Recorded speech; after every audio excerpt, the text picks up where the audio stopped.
This program was brought to you by Koller Institute of Venture at Tel Aviv University. My name is David Zvilichovsky, but when I was in high school, they would call me Zvili because it's a common name. So you can start with the Zvi. I'm a faculty member at Tel Aviv University. This doesn't detach, does it?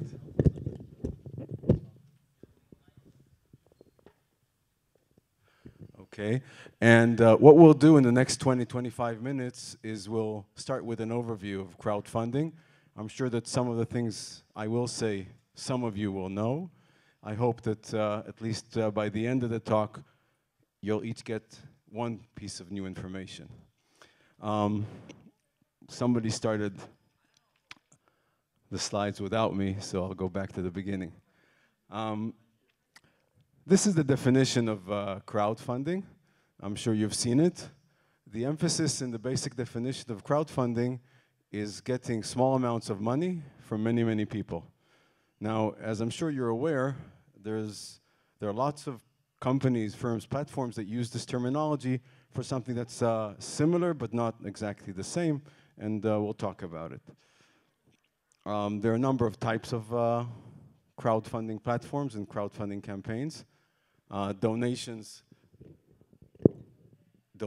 is the one that is most common if you look back 20, 30 years ago, where you use the platform for charity. Rewards, do you hear me without the speaker? Does that work? No?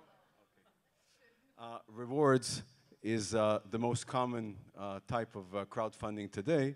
Rewards meaning that you do not get equity in the company, but you get either a token of gratitude or a product, and we'll talk a lot about this type of crowdfunding. There are sites which provide you with loans, either corporate loans, which we see some of those, including a company called eLoan in Israel, and there are lots of sites that provide microloans, where people get $500 or even smaller sums from their peers. Now, the newest comer to thank you very much. Okay. The newest comer to crowdfunding is equity crowdfunding. Equity for crowdfunding has two types. The one that is in operation today, and that's where accredited investors use internet platforms to perform investor club-like investments. So these are investments that are targeted at specific individuals, at smaller crowds. And we'll have a nice example from a company called Our Crowd here, which you'll hear Jonathan speak after me, which is doing a great job in that space. Now, when people talk about crowdfunding in general, they also refer to the future, which could be the near future or the more distant future, where real crowds, meaning lots of people, will be able to invest small amounts of money for equity in companies. Now, this is a tricky business, and we'll try to address it somewhat. Crowdfunding is gaining momentum. Lots of people here are interested in it. There are more than 500 platforms around the world that are actively executing projects. There are actually more than 1,000 platforms around the world claiming they do crowdfunding. And the number of projects that are being processed, is mind-boggling. Kickstarter, which is the largest rewards-based crowdfunding platform, already did close to 150,000 projects since its inception. We'll see some statistics later. It already collected more than $1 billion for its projects. So this is a real phenomena. The sums that you see, and we'll see some examples, are increasing, ever increasing. And there's lots of legislation, especially focused on equity crowdfunding for the masses. This is, how many people are familiar with Google Trends? Okay, some. Good. Google Trends gives you a tool on which you can measure the interest from the crowd, from people. And it shows you how many times people use a certain search term. So for example, if you type crowdfunding on Google Trend, you see that starting from somewhere before 2011, this thing is really taking off. So there's lots and lots of interest. Now, obviously, when you see such a graph, there's nothing to relate it to, right? So you don't know if it's a lot or not. So let's relate it to some other search words. For example, crowdsourcing, which is also a growing domain, received a lot of attention, but nothing like crowdfunding. So maybe when you put your money where your mouth is, which is, you know, the next term, crowdsource is information, crowdfunding is money, it really gets people excited and interested. Now, let's try to look at some other comparatives to see how crowdfunding is really gaining interest. The largest platform today in the world is called Kickstarter. And what I did is I plotted here the interest of people on Google, and I compared it to the giants of the venture capital world. For example, Kleiner Perkins, and I just used the word Kleiner, right, which means that you get a lot more searches than people just looking for Kleiner Perkins, or Sequoia, okay, or Accel Partners. These are companies that manage each billions of dollars, and they invest in early stage companies. But 2 years ago, the public interest shifted from them to Kickstarter. And you can see the trend. Talking about a few milestones in crowdfunding, I'm sure some of you have seen this before. I'll try to say something new soon. The first project that reached $1 million happened not too long ago in February 2012. It took 50 days for this project to reach 1 million. Does anyone know here how long it took for the next project to reach 1 million?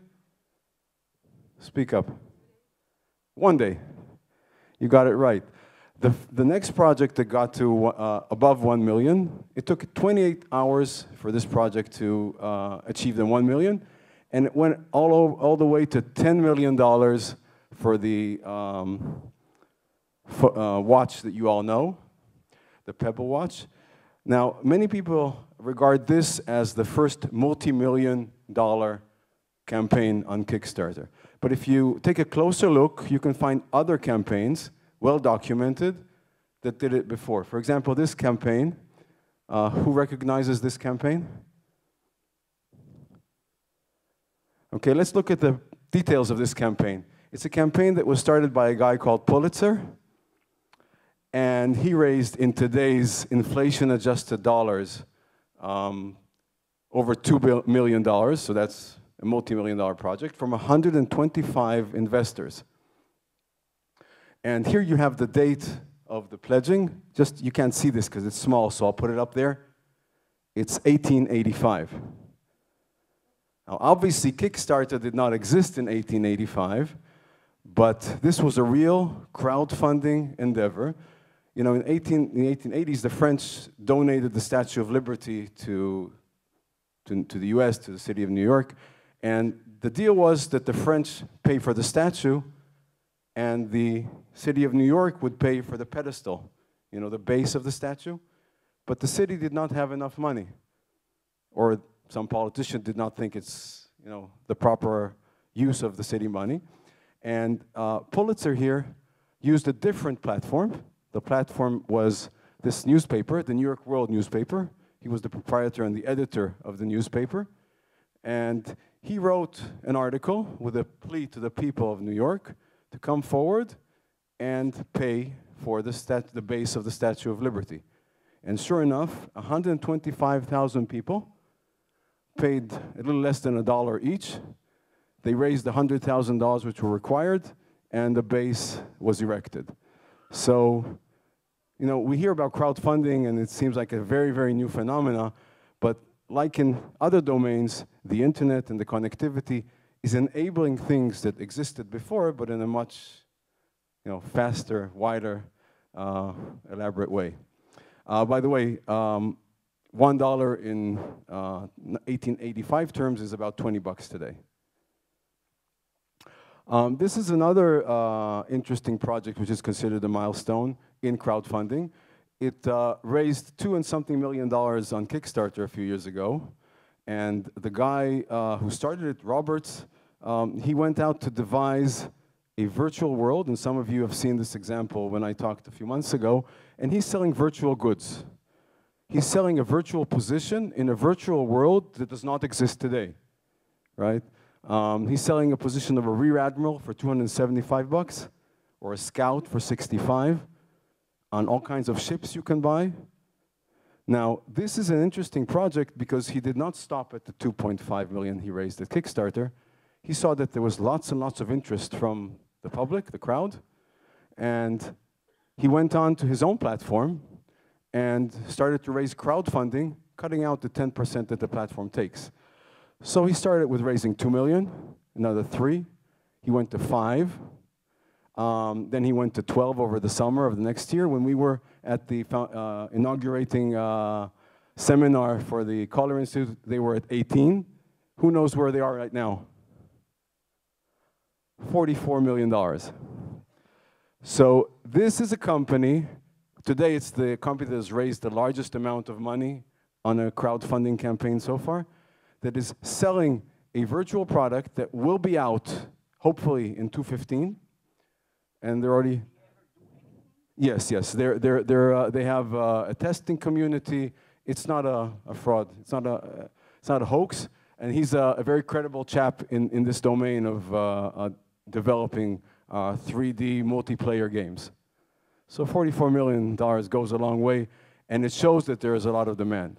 Now, the next slide, I'm going to talk about just to generalize what we've just seen, because crowdfunding is not only a mean to get lower cost financing. Companies that go to crowdfunding, they get much more than that. They get market validation, they get customers, and they get customer feedback. And this also generates momentum on other fronts. And this is a book that I like to quote by James Surowiecki. He talked about the wisdom of the crowds, but when he wrote it, he referred to crowd knowledge or information from the crowd. But obviously, like we started to talk, it's much stronger when your thought is backed by your dollars. And when you do product-based pre-sale on a crowdfunding site, you really get, lots of assurance that you have a good product, or maybe less of an assurance if the product is bad. Now again, this might seem like a new phenomena. Does anyone have an idea of an example that this was used before of pre-sale of products? We went back to 1885. Let's try to go further back. Well, the first documented version of this type of campaign was in 1619. There was this guy called John Taylor, and he was going to write a book, The Penniless Pilgrimage. Obviously, he didn't have money. And he pre-sold 1,650 copies of his, it was a booklet, not a book, before he went on the journey where he would write his pilgrimage experience. So pre-sale is an old trick. Again, internet is giving it lots of force. There is some academic literature that reinforces the intuition that I just talked about. For example, a recent paper by Kim and Vishwanathan, and they study the crowdfunding over an application platform where people donate money to develop applications, and they find the correlation, the direct correlation between successfully crowdfunding your endeavor and selling later on. Another academic research paper by Molik, just recently released, he studied the success rate, or actually studied the survival and ongoing interest of companies funded on Kickstarter over the last 4 years. And he finds a remarkable 90% survival rate, which is much higher than what you find in comparable companies that were funded via other mechanisms. So maybe the fact that when you start, you already know if you have a market is really a strong indicator. Yes, I already stole this Oculus example, so I'll be very quick. But some people say that if you get that if you get crowdfunding, it will inhibit your follow-on rounds. The idea is that if you have 1,000 equity investors, who would want to mess with 1,000 equity investors? Or if you have gone this route, maybe you're not as good because you didn't receive VC money in the first place. Well, this feeling has been proven very wrong. Oculus is one example that Yesha talked about. They raised 2 million, then they went to 30 million valuation, 75 million, and then they were sold for 2 billion, all in 2 years. So, that's a hell of a market validation. By the way, Pebble, which we saw before, a few months after its crowdfunding campaign, secured $15 million and the likes of from regular investors, VCs. So crowdfunding is does not only prevent the next stage, it actually induces and supports the next stage.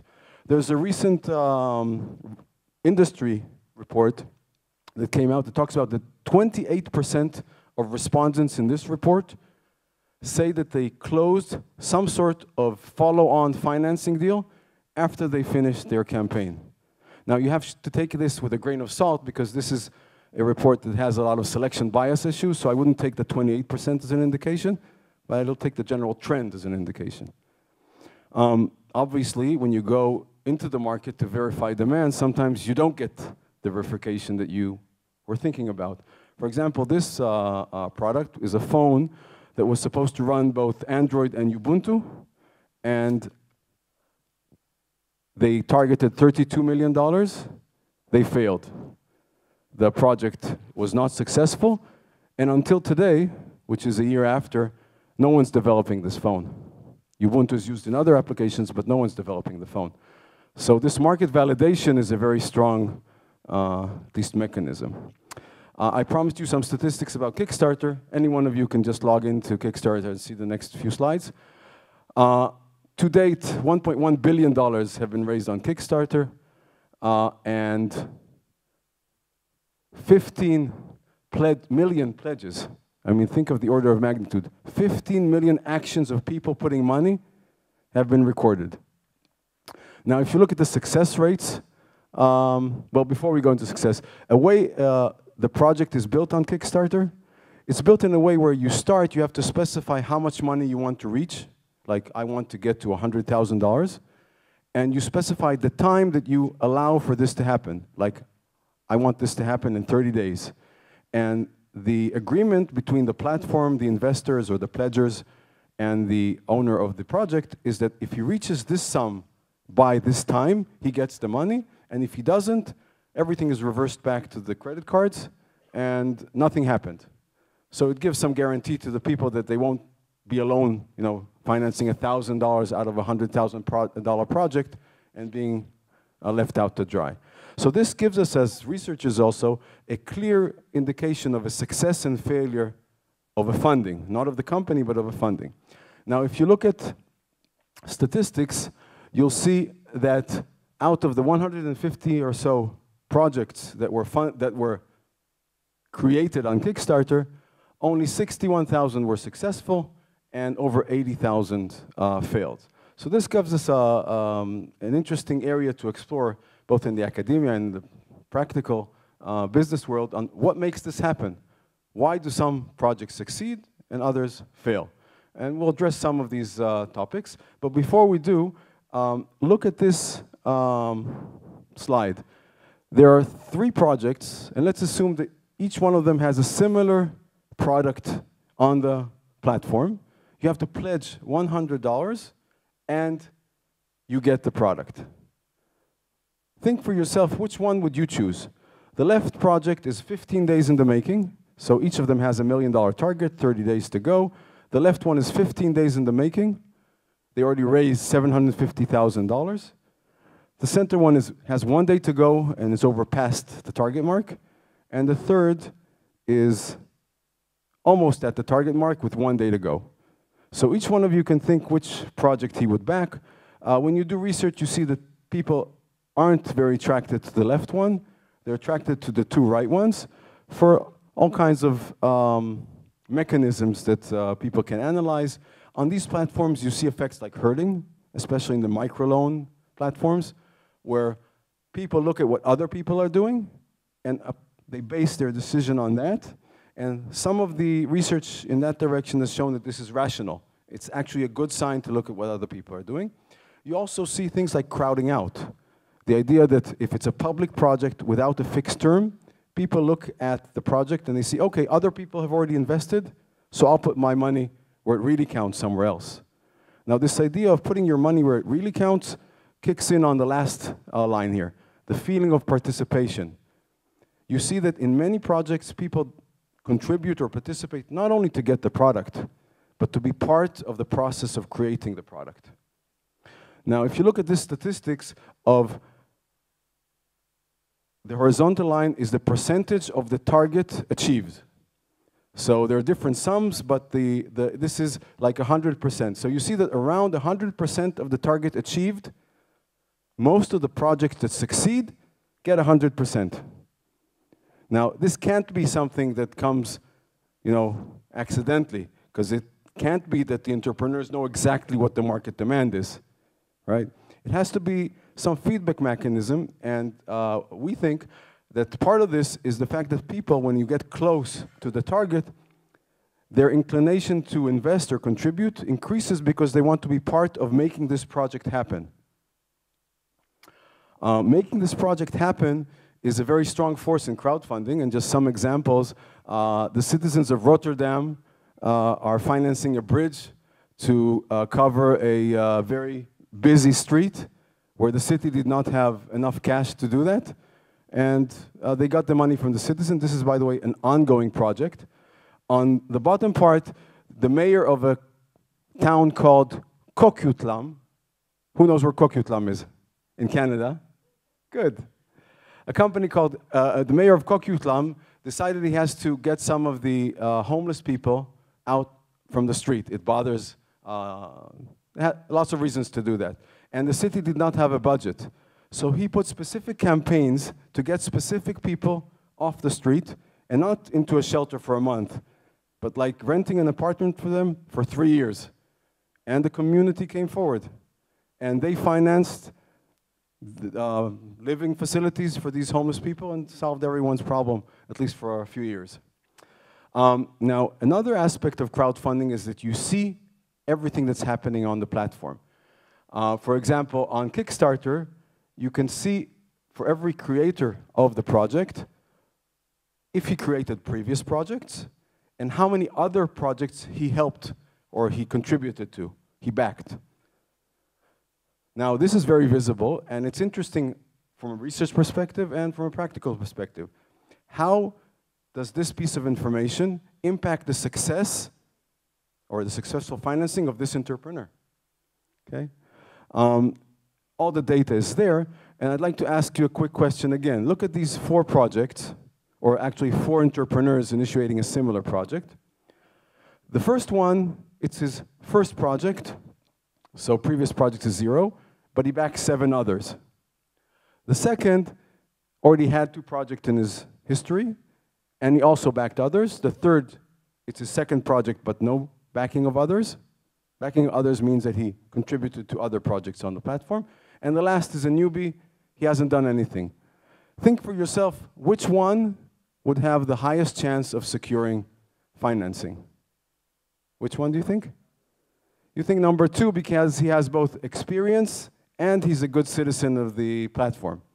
Okay, let's keep that thought. This is part of a research that I'll browse through very quickly that talks about the impact of reciprocity on the successful outcome of financing campaigns on Kickstarter. What we did is we put a robot to extract all the information from Kickstarter. Now, the idea is that when you do such an endeavor, you can get, in this case, 70,000 projects with 3 million backers and 5 million pledges, so it's a lot of information you can dig into and get your results. Now, the results of these type of research projects are not limited to crowdfunding platforms. This is somewhat of a vision of what also happens offline in regular funding campaigns where people back each other and they form all kinds of ties and networks, etc. The main results for this paper is that playing both sides of the market, meaning being a creator or an owner and a backer, pays off. You see that if you back others, it increases the chance that your project will succeed. Furthermore, the more you back, the higher your chances of success. It's, you see a correlation that really increases with the amount of backing actions. And if you look at the numbers, you see that there's significant financial return. I'll skip the regressions for this audience, but looking at the results, this column here is projects initiated by backer owners, meaning guys that back and create. And the right column is guys that only create projects. They're in there, they come, and they want their money. So you see that a priori, the guys on the left, raise or ask for more money. They get many more backers, and they have a significantly higher chance of success, 62% compared to 49%. Okay, comparing all else equal. And they raise almost twice as much money. So backing your peers seems to be a good strategy. This shows that there's a correlation between the number of backings that you make and the number of backers that you get. 2 minutes. Now, what I showed you could be explained by lots of mechanisms. In this research, we show that reciprocity, real reciprocity, is at work. For example, we took owners and we looked at the decision space they had 6 months following their project. And we wanted to see what is the propensity that they back a specific project. So without backing, you know, we're talking about 0.01% or 0.05, it's in the same category. But if the owner of the project backed you, it goes up to 20%, meaning that reciprocity really works. Now, to your question about serial entrepreneurs, you thought that entrepreneur number 2 would be most successful. Well, it turns out that while backing is conducive to success, just having a history on the platform lowers your chance of success. If you are just a person that all they know about you is that you've started 1 or 2 projects, you have a significantly lower success rate, and the more you try, the lower your success rate gets. But another finding is that success begets success, and failure begets failure. I mean, if you succeeded in the past, you have a much higher chance of making it. So I hope that I've sort of persuaded you, at least in some part, that, well, it's somewhat of a game changer today, and we talked about rewards-based crowdfunding. I'll skip over some of the next slides because Jonathan will talk about equity crowdfunding. But I want to get to the to 2 things. The first one is that if we look into the future, you see that this is immigrating into new domains. Just recently, a number of platforms that take this mechanism to the real estate world have received financing. For example, Canaan Partners invested in Realty Mogul a few months ago, $9 million. The idea is that you replace the publicly traded REITs, and people select their own property, and they jointly buy an equity share in real estate and others. So it's moving on to other domains. Now, the expected volume of financing this year is going to top $10 billion. And my last 2 slides are going to address actually equity crowdfunding, which I haven't talked about, but John will. Think of the world where equity crowdfunding platforms work, and they work a lot. So you'll have lots of investors holding stakes in illiquid assets which were managed by these platforms. Okay, you have many individuals that have purchased an equity stake through a platform. Now, this is different from today because, first of all, it'll be very widespread, and it will be managed by the platforms. So the platform will have an intermediate vehicle that takes your holding and puts it together so the company sees only one shareholder. So this allows for transfer between shareholders without the involvement of the company, right? So put all this together, and what do you get? People may want to offload their investments 2-3 years after they invested in the crowdfunding platform for equity. So this probably leads to Trade eCrowd. Trade eCrowd is a company that deals with the secondary market, and we have people here from the secondary industry, a secondary market for the equity crowdfunding positions. Now, don't bother to look for Trade eCrowd because it doesn't exist. I made it up yesterday, but it might. And just in case, I bought the domain. Okay, thank you. This program was brought to you by Koller Institute of Venture at Tel Aviv University.